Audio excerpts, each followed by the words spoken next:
By the time the first patrol car reached the armored truck, $41 million had already disappeared. The truck's doors were still locked. The guards were alive. The alarm had never sounded. Every surveillance camera along the route showed an ordinary Thursday night in Chicago. Nothing about the scene made sense.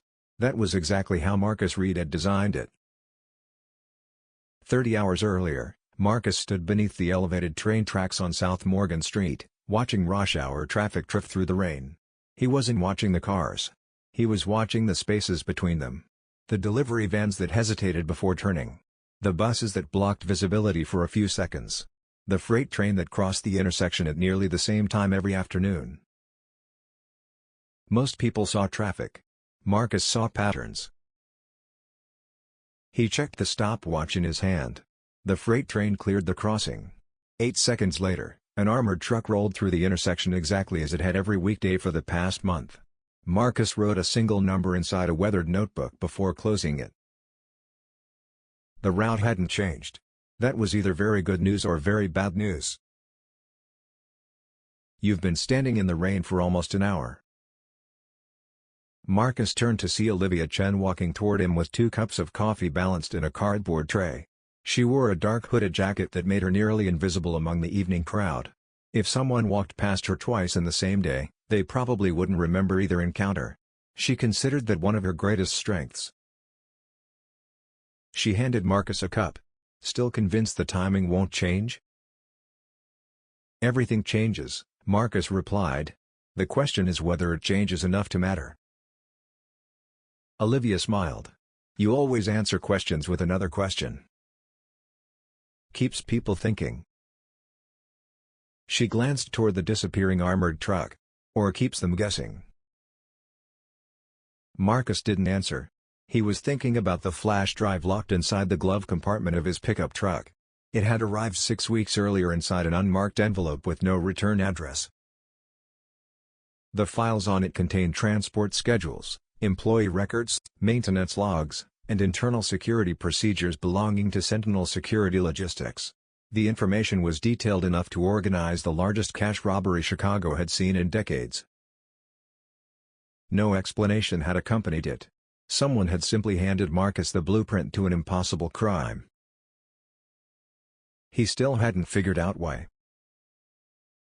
"Let's go," he finally said. "Everyone's waiting." They drove across the city to an abandoned machine shop tucked between 2 aging warehouses near the river. From the outside, the building looked forgotten. Inside, every inch of the floor had a purpose. Maps covered one wall. Photographs covered another. A scale model of the target intersection occupied the center of a folding table. Luis Moreno slid out from beneath a matte black cargo van, wiping grease from his hands. "Transmission's finished," he said. "If this thing doesn't outrun the police, it's because I forgot how to drive." "Let's hope neither of those things happens," Marcus replied. Across the room, Noah Briggs adjusted several compact electronic devices lined up across a steel workbench. Each one looked harmless.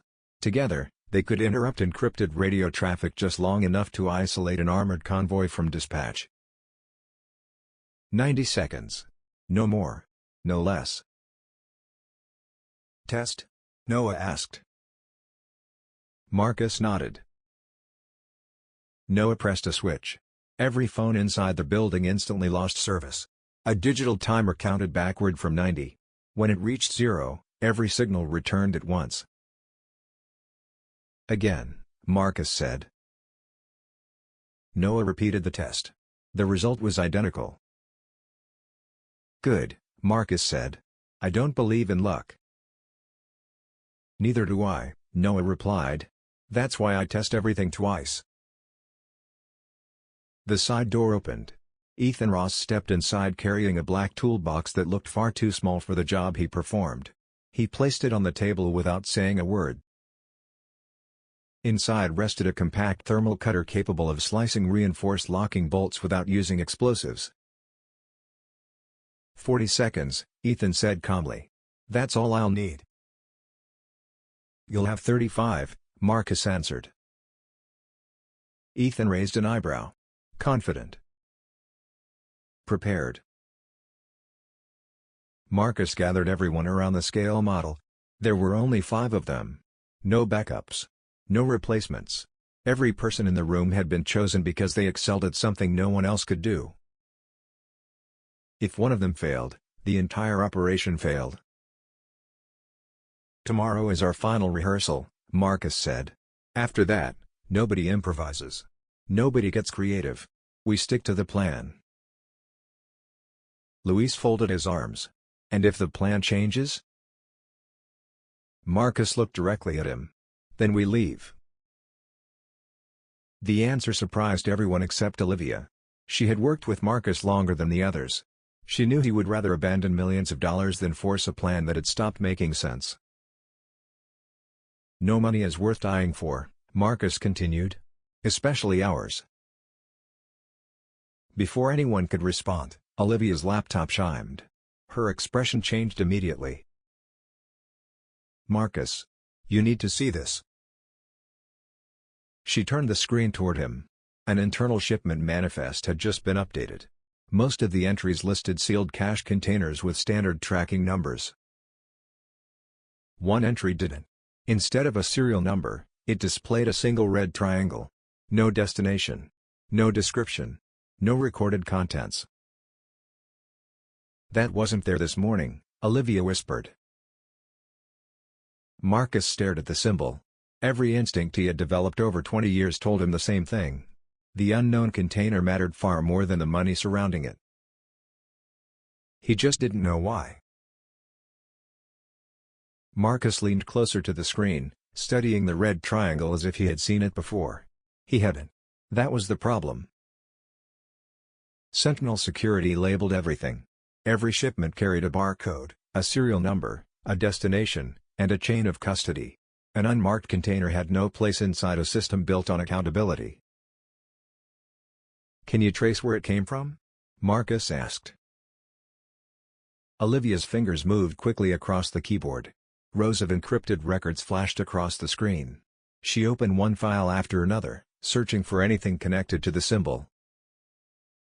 After nearly a minute, she stopped typing. "Nothing. It's like the record was inserted after the shipment was finalized. Whoever added it had administrator-level access." Noah frowned. "An inside job?" "Maybe," Olivia answered. "Or someone pretending to be an insider." Marcus folded his arms. Neither explanation made him feel better. He had built his reputation on eliminating surprises before they happened.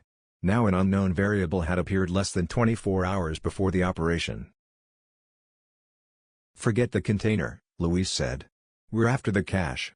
If something looks strange, we leave it behind." Marcus looked at him. "That's exactly what we're going to do."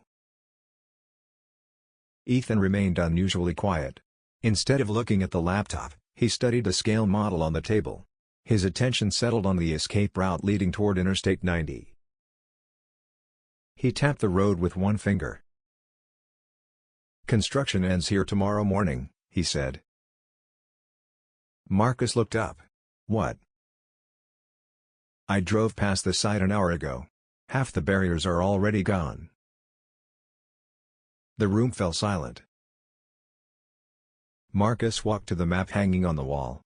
The construction zone was the cornerstone of the entire operation.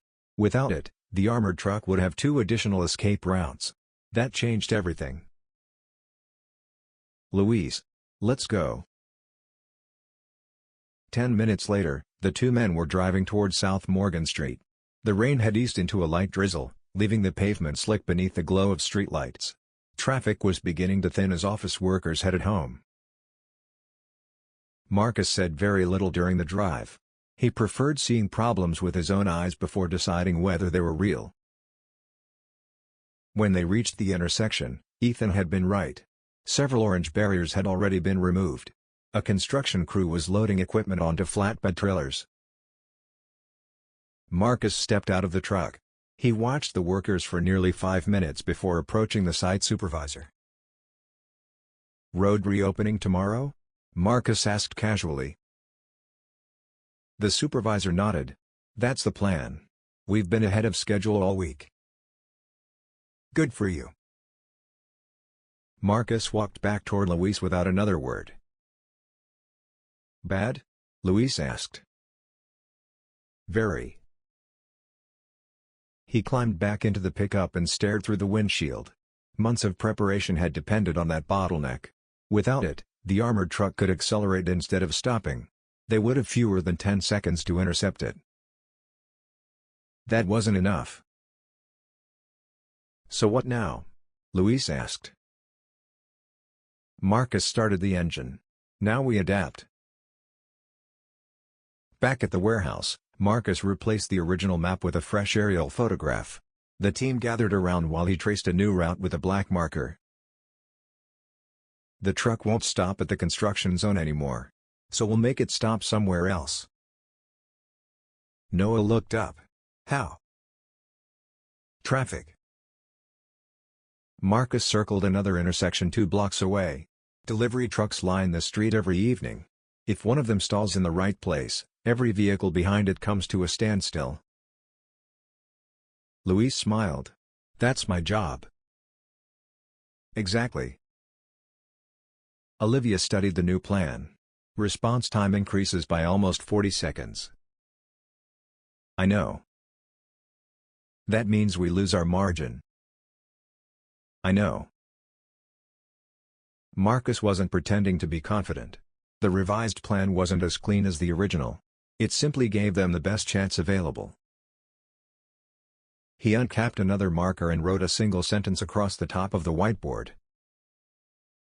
"Slow is smooth. Smooth is fast." "Nobody rushes," he said. "The moment somebody panics, we're finished." Everyone nodded. Everyone except Ethan. Marcus noticed. He always noticed. "Something on your mind?" Marcus asked. Ethan hesitated. "Just wondering what happens if the mysterious container is worth more than the cash." "It isn't part of the job."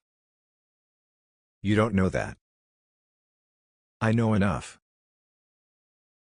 Ethan smiled faintly but said nothing else. The conversation moved on, yet Marcus couldn't shake the feeling that Ethan had already made a decision of his own. Hours later, long after everyone else had gone home, Marcus remained alone in the warehouse. He walked slowly around the scale model, imagining every movement, every command, every possible mistake. His phone vibrated.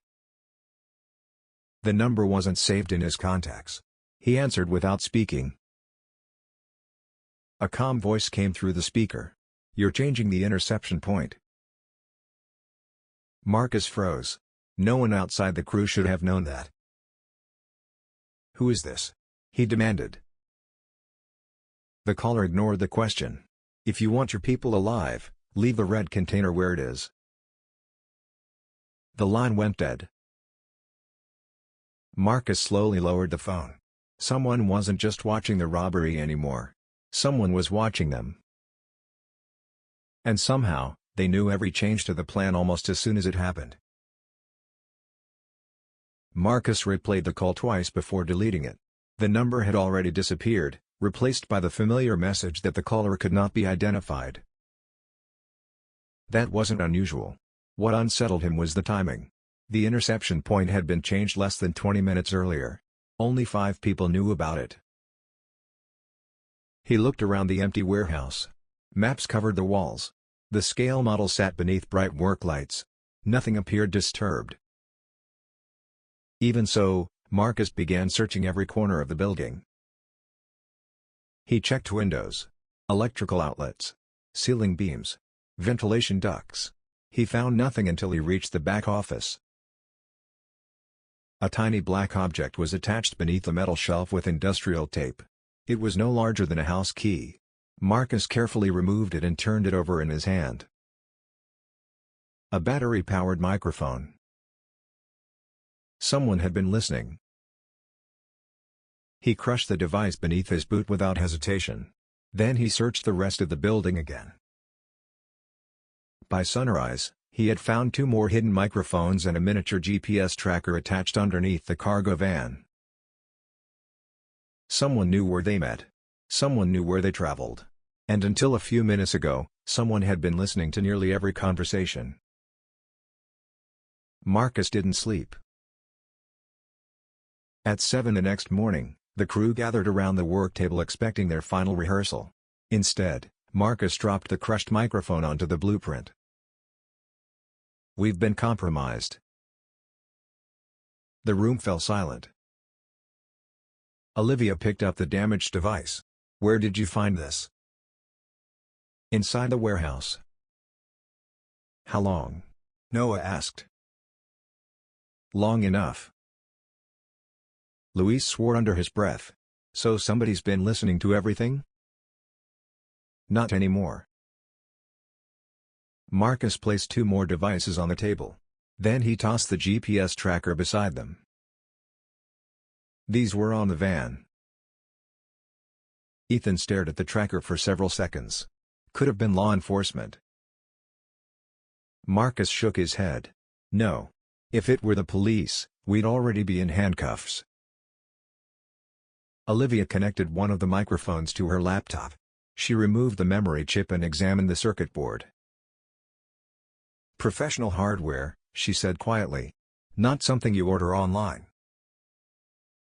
"Can you trace it?" Marcus asked. "Maybe. Give me an hour." Marcus looked around the room. "Until then, nobody discusses the job. Phones stay off. Everything important happens face to face." The group scattered to their assignments. Marcus remained near the entrance, watching each of them without making it obvious. He trusted their abilities. Trusting their loyalty had suddenly become much harder. Nearly an hour passed before Olivia called everyone back. "I found something." She enlarged a manufacturer logo hidden beneath the battery compartment. None of the others recognized it. Marcus did. His expression changed instantly. "You've seen it before," Olivia said. Marcus nodded slowly. "Years ago." "Where?" "Private military contractor. They built surveillance equipment for federal agencies." "Government?" Luis asked. "Officially." "And unofficially?" Marcus didn't answer right away. He remembered another warehouse. Another operation. Another crew that had disappeared one by one after taking a job they should have refused. He had been the only survivor. "Unofficially," he finally said, "they sold to anyone who could afford them." No one spoke for several seconds. Olivia broke the silence. "Then whoever planted these devices has serious resources." "Exactly." Marcus looked toward the whiteboard. The safest decision would have been to cancel everything. Walk away. Disappear. Forget the flash drive had ever arrived. Instead, he walked to the table and erased the entire plan with one sweep of his hand. "What are you doing?" Noah asked. "Making sure nobody else knows our next move." Marcus pulled a fresh blueprint from a locked cabinet. None of the crew had seen it before. "You had another plan?" Luis asked. "I've always had another plan." Marcus spread the blueprint across the table. "This route was my backup. Different intersection. Different escape. Different timing." Ethan looked impressed. "You never mentioned it." "Because backup plans only work if nobody knows they exist." Marcus assigned everyone new responsibilities. New arrival times. New radio frequencies. Even the meeting point after the robbery changed. The operation they had spent 6 weeks rehearsing no longer existed. By late afternoon, confidence had slowly returned. The hidden microphones were gone. The tracker had been removed. The new plan existed only inside that room.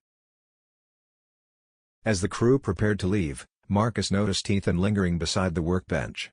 He appeared to be organizing tools, but his eyes kept drifting toward Olivia's laptop. "Forget something?" Marcus asked. Ethan smiled casually. "Just making sure I've got everything." Marcus nodded, though something about the answer felt rehearsed. He watched Ethan leave, then walked over to the laptop. A small notification had appeared in the corner of the screen. An external storage device had been connected less than a minute earlier. The transfer history showed one file had been copied. It was the new blueprint. Marcus looked toward the warehouse door. Ethan's truck was already disappearing into afternoon traffic. For the first time since planning the robbery, Marcus realized the greatest threat might not be waiting outside. It might already be sitting at the same table. Marcus didn't chase after Ethan. If Ethan had copied the blueprint, confronting him now would accomplish nothing except warn him that he'd been discovered. Marcus preferred knowing who was lying before deciding what to do about it. He unplugged Olivia's laptop from the projector and carried it into the back office. Olivia followed, closing the door behind her. "Tell me exactly what happened," Marcus said. She opened the system log. An external flash drive was connected for 11 seconds. Only one file was copied. Nothing else. "Can you recover the device ID?" Olivia nodded. She typed silently for nearly a minute before stopping. "I have it. If that drive is plugged into any internet-connected computer, I'll know." "Good." Marcus stared through the dusty office window toward the empty warehouse floor. "Don't tell anyone." "Not even Noah?" "No one." Olivia studied his face. "You really think it's Ethan?" "I think someone wants us divided. Whether that's Ethan or someone trying to frame him is what I haven't figured out yet." By sunset, the warehouse was empty. The final rehearsal had been cancelled. Marcus ordered everyone to spend the evening alone and return the next afternoon using separate routes. If someone was watching, he wanted them to see confusion instead of routine. Marcus drove home without taking the same street twice. He checked every mirror, every intersection, every parking lot. Years earlier, an old safecracker had taught him a simple rule. If you looked for a tail only once, you probably deserved to have one. Nothing followed him. His apartment overlooked the river, offering a clear view of the street below. He left the lights off and watched the neighborhood from the darkness. People walked their dogs. A city bus stopped across the block. A couple argued outside a restaurant before laughing and going inside. Everything appeared ordinary. At exactly 9:17, a dark SUV parked across the street. The engine remained running. No one got out. Marcus reached for the binoculars resting beside the window. The windshield was too heavily tinted to see the driver. 5 minutes passed. Then the SUV pulled away as quietly as it had arrived. Marcus wrote the license plate number on a notepad. Something about the visit felt deliberate. Almost as if whoever had been inside wanted him to notice. The next morning began with another surprise. Olivia called before sunrise. Her voice was calm, but Marcus could hear the urgency underneath it. The flash drive came online. Marcus was already reaching for his jacket. "Where?"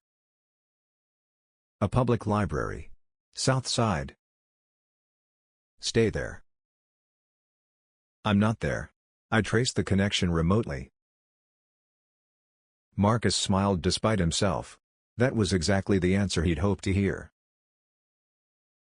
20 minutes later, Marcus and Olivia sat inside an unmarked sedan across from the library entrance. People came and went carrying backpacks, newspapers, and coffee. No one looked suspicious. That made Marcus even more suspicious. "Computer 14, Olivia whispered, looking at her tablet. "That's where the drive was connected." "Can you access the security cameras?" "Already did." She enlarged a still image captured less than 15 minutes earlier. A man wearing a baseball cap sat at the computer. His face was mostly hidden. Even so, Marcus immediately knew it wasn't Ethan. "Who is he?" Olivia asked. "No idea."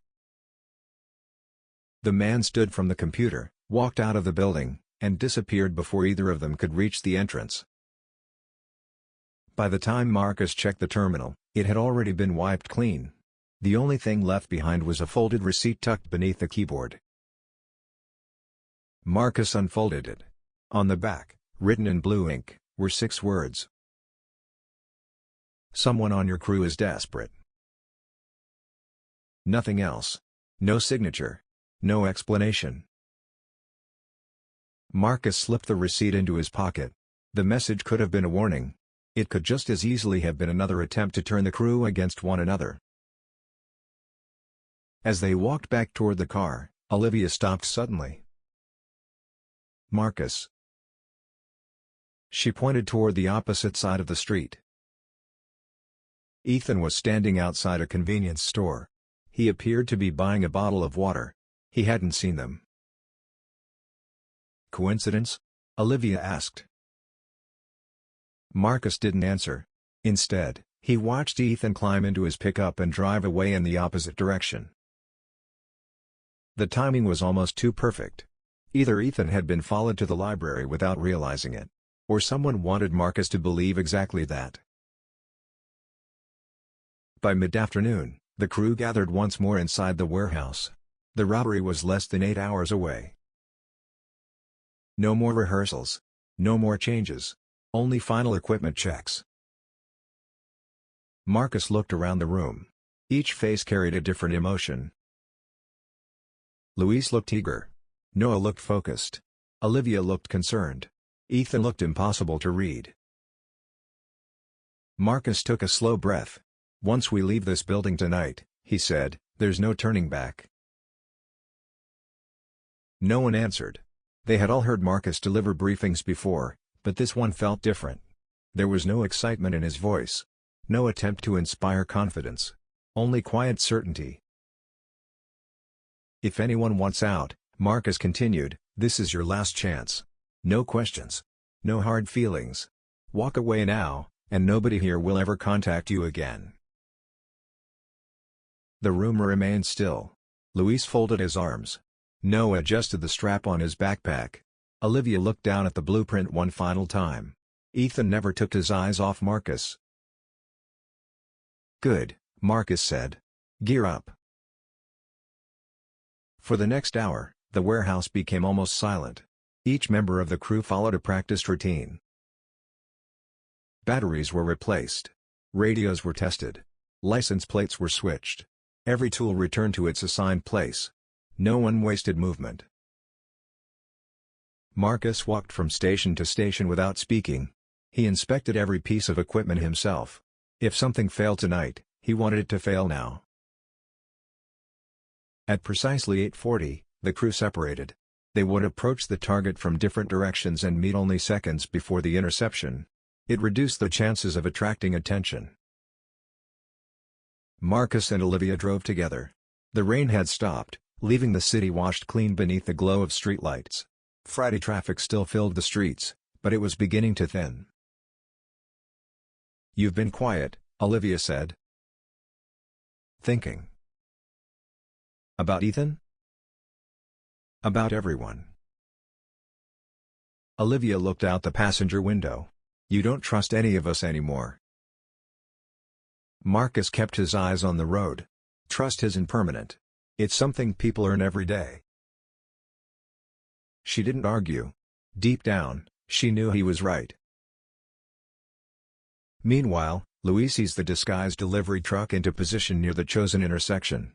From a distance, it looked like an ordinary plumbing company's service vehicle. Only the crew knew the engine had been modified to stall on command. Noah parked 2 blocks away inside a maintenance van. His laptop displayed live traffic cameras stolen from the city's network. One by one, he confirmed that every route remained clear. Ethan arrived last. He stepped out of his pickup carrying the compact thermal cutter inside a plain duffel bag. His expression revealed nothing. Marcus checked his watch. 9:14. 8 minutes until the armored truck left the transfer terminal. "Radio check," Marcus said. Each voice answered in sequence. "Luis. Here. Noah. Ready. Olivia. Online. There was a brief pause before the final reply. Ethan. Standing by. Marcus listened carefully. Nothing sounded unusual. Still, the uneasiness in his stomach refused to disappear. 9:22. Olivia's voice came through the radio. Convoy has departed. A satellite tracker appeared on Noah's laptop. A blue icon began moving steadily toward the interception point. Speed? Marcus asked. 32 miles per hour. Escort? 1 lead SUV. 1 chase vehicle. No changes. Marcus exhaled slowly. So far, everything matched the revised plan. 9:48. The convoy turned onto the final approach. Louise, Marcus said quietly. On it. Louise pressed a hidden switch beneath the dashboard. The delivery truck rolled forward another 20 feet before the engine sputtered and died exactly as designed. He climbed out, lifted the hood, and waved apologetically at the growing line of traffic behind him. Cars stopped. Drivers leaned on their horns. Within seconds, both lanes were blocked. Traffic stacking up, Noah reported. The convoy's slowing. Marcus watched from an alley half a block away. The armored truck rounded the corner exactly on schedule. The lead SUV braked. The truck slowed behind it. For one brief moment, everything unfolded exactly as Marcus had imagined hundreds of times. Noah. Jammer active. Every radio signal inside the convoy disappeared. Move. Marcus, Ethan, and Olivia stepped into the street. Black jackets. Protective masks. Calm, deliberate movements. No running. No shouting. The lead security guard reached for his radio. Nothing happened. Marcus raised one gloved hand. Nobody needs to get hurt. Keep your hands where we can see them. The guards hesitated. They had trained for armed attacks. They had never trained for communications disappearing at the exact moment a stalled truck trapped them in traffic. Ethan moved toward the rear doors of the armored truck. He knelt, opened the toolbox, and activated the thermal cutter. A brilliant white arc hissed against reinforced steel. Marcus glanced toward the line of waiting vehicles. Dozens of drivers watched the scene unfold. Most assumed it was construction or a police operation. No one had begun to panic. Then Marcus noticed something that instantly made his pulse quicken. The same dark SUV he had seen outside his apartment was slowly pulling into the intersection from the opposite direction. It wasn't caught in traffic. It was driving straight toward the robbery. Marcus watched the SUV for less than a second before forcing himself to look away. Distractions got people killed. Whatever the vehicle was doing, the robbery came first. Status, he said into the radio. Jammer holding, Noah replied. 64 seconds remaining. Traffic's still blocked, Louise added. Nobody's getting through. Ethan didn't answer. The thermal cutter sliced through the final locking bolt with a shower of bright sparks. He pulled the heavy rear door open just far enough for Marcus to climb inside. Rows of reinforced cash containers filled the cargo compartment from floor to ceiling. Each one was secured inside a steel rack with numbered locking bars. Marcus ignored the stacks of money for a moment, searching instead for the symbol Olivia had discovered. There it was. A matte black container marked only with a small red triangle. It sat alone at the rear of the truck, separated from every other shipment. Leave it, Marcus ordered. Ethan looked at the container. You sure? Take the cash. Leave that one exactly where it is. Ethan held Marcus's gaze for a brief moment before nodding. Together they began loading sealed cash cases onto a waiting handcart while Olivia checked the numbered inventory against the manifest. Every movement had been rehearsed dozens of times. 48 seconds, Noah warned. Marcus grabbed the final scheduled container. That's it. We're done. He turned toward the truck doors. Ethan didn't move. Instead, he reached for the black container with the red triangle. Don't, Marcus said sharply. If somebody's protecting it this much, Ethan replied, it's worth taking. It isn't part of the job. Maybe that's because you never asked the right question. Marcus stepped between Ethan and the container. We're leaving. For the first time since they had met, Ethan drew a compact pistol from beneath his jacket. He kept it pointed toward the floor, but the message was unmistakable. Move. The world seemed to stop. Olivia froze beside the handcart. The two security guards outside remained unaware of what was happening inside the truck. Noah continued counting down over the radio. 36 seconds. Marcus looked at Ethan without flinching. You pull the trigger and everything falls apart. Only if I miss. Marcus noticed Ethan's hands. Steady. No hesitation. This wasn't a moment of panic. He had planned for this. You copied the blueprint, Marcus said quietly. Ethan didn't deny it. Someone offered me more than my share. Who? Doesn't matter. They're paying for what's inside this container. 28 seconds, Noah said. Marcus could hear the tension in his voice. He still had no idea the robbery had just become something far more dangerous than a theft. Outside, the dark SUV rolled to a stop less than 50 feet from the armored truck. Its doors opened. 4 men stepped out wearing plainclothes instead of uniforms. None displayed badges. All carried concealed rifles beneath long jackets. Luis saw them first. Marcus. We've got company. Marcus glanced toward the open truck doors. The newcomers ignored the stalled traffic. Ignored the guards. Ignored the cash. Every one of them was looking directly at the black container. His phone call. The hidden microphones. The anonymous flash drive. The warnings. Everything suddenly fit together.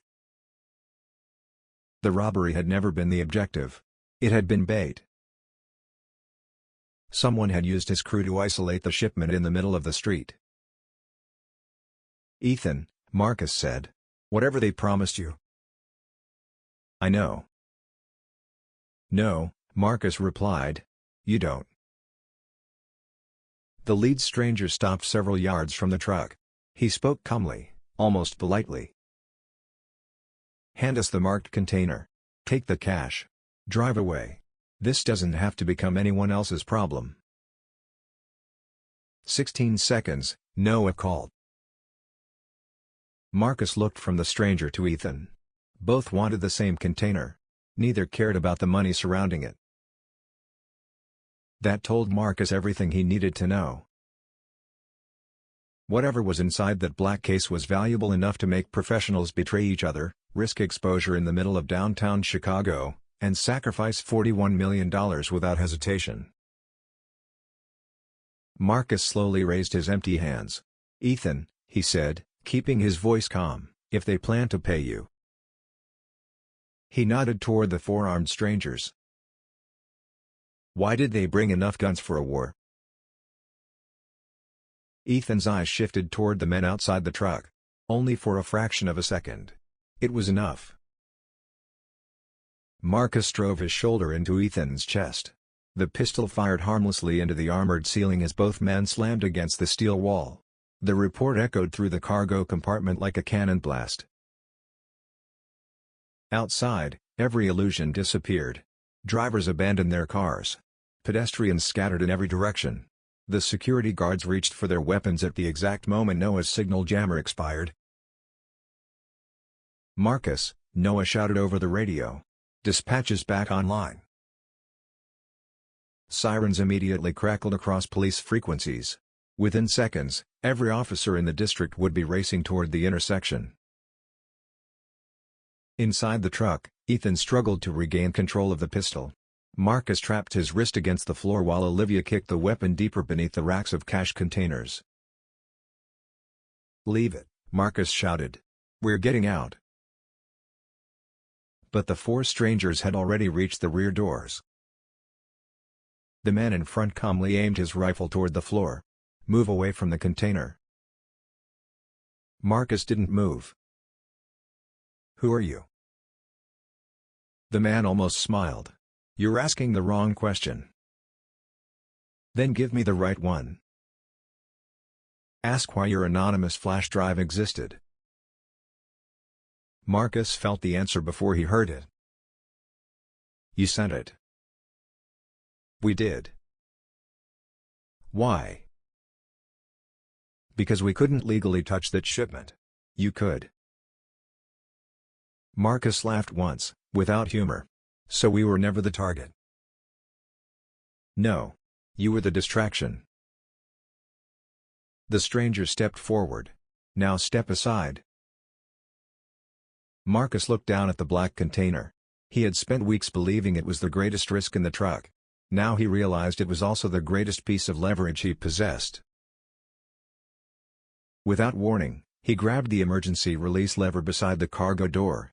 The heavy loading ramp crashed onto the pavement behind the truck. The sudden movement startled everyone for a split second. "Luis!" Marcus yelled. Luis didn't hesitate. He slammed the stalled delivery truck into reverse. The reinforced bumper struck the rear corner of the armored truck with tremendous force. The impact knocked everyone inside off balance. The black container slid across the steel floor. It struck the edge of the loading ramp, flipped once, and crashed onto the pavement. The lid burst open. Marcus expected gold, diamonds, government documents. Instead, dozens of sealed data drives spilled across the street. Each one was protected inside a shock-resistant case marked with the same red triangle. The strangers reacted instantly. Not one of them reached for the money. All of them rushed toward the scattered drives. "Forget the cash," Marcus shouted. "Move." The crew abandoned the handcart where it stood. They had already loaded more than enough cash to change their lives. Greed would only get them killed. Olivia jumped into the cargo van as Luis accelerated away from the intersection. Noah emerged in behind them seconds later. Marcus climbed into the passenger seat just as the first police cruisers turned the corner. In the side mirror, he watched chaos consume the intersection. Officers surrounded the armored truck. The armed strangers disappeared into the confusion. Ethan was nowhere to be seen. "Did he escape?" Luis asked. Marcus kept watching until the scene vanished behind a row of buildings. "I don't know." No one spoke for several minutes. The adrenaline slowly gave way to exhaustion.